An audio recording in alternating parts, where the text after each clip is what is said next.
Greetings, Grandfather.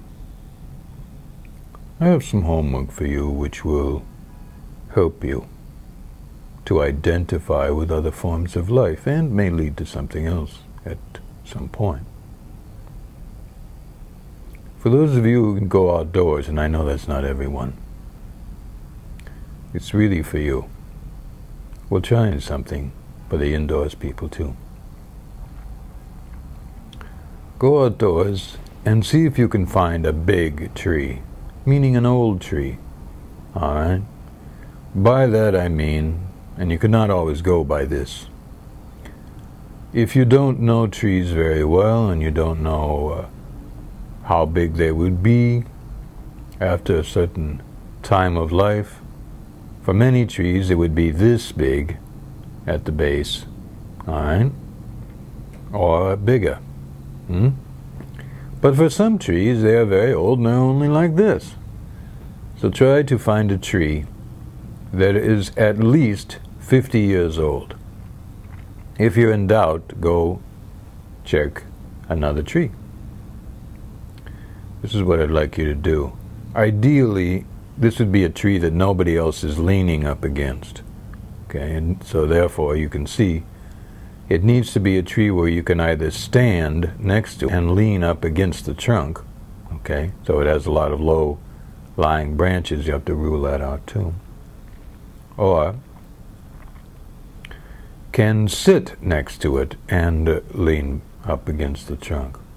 Okay? Now there can't be anything between your body and the trunk of the tree other than the garments you are wearing. If you are wearing garments made of man-made fibers, it will not work very well. But for some of you, you have no other choice. So then you'll have to make the best of it. But if you are wearing some natural fiber, that's best. Wool, cotton, something like that, you understand. Silk would be fine too. This is what I'd like you to do.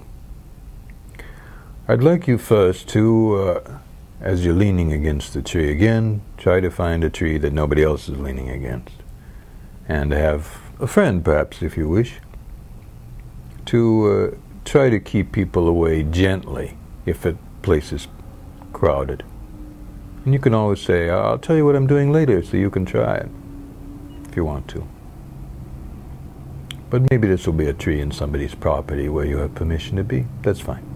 Now, what you do first, while you're near the tree, you move your shoulders around. See, like this. And then you move your arms around. This isn't just to loosen up, though that's fine too.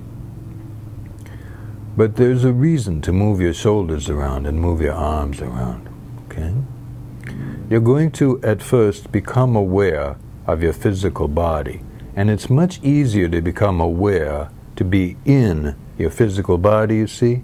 If you can feel things moving around, you might even feel the bones clicking around in there, or the tissues moving. So either, since it might be difficult to feel both arms, pick an arm, doesn't make a difference which one, and feel your shoulder moving around. Go in there and feel it, not from the outside in, but from the inside, meaning put your physical awareness in there. And then, as you start to move down that arm, when you get to the elbow, move that around so you can feel, see, you can feel the physicality of it. At some point you won't have to move your arm anymore. You'll just gradually move down your arm all the time, feeling physically your body from the inside. If you need to move, that's fine. Move your wrist, move your fingers.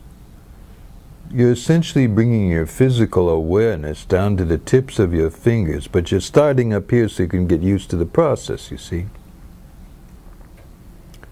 So you've got your fingers moving around like that, see? And then lean back against that tree.